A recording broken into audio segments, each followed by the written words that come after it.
তার স্পিড নিয়ে black mamba হলো সাপের জগতের উসেন বোল্ট। আপনি যদি অলিম্পিক লেভেলের দৌড়বিদ না হন, তবে তার সাথে দৌড়ে জেতার চিন্তায় মাথায় না আনাই ভালো। সে ঘন্টায় 12 থেকে 19 কিলোমিটার বেগে দৌড়াতে পারে। সে কামড়াবে কিনা সেটা তো পরের কথা, কিন্তু সে যে আপনাকে দাওয়া করে আপনার গাম ছড়িয়ে দেবে সেটা গ্যারান্টি।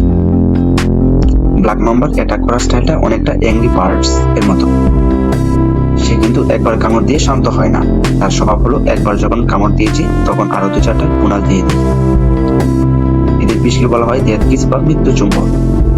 শুনে বেশ রোমান্টিক মনে হলো, এর কামড় গিয়ে রোমান্স করার সময় আর পাবেন না।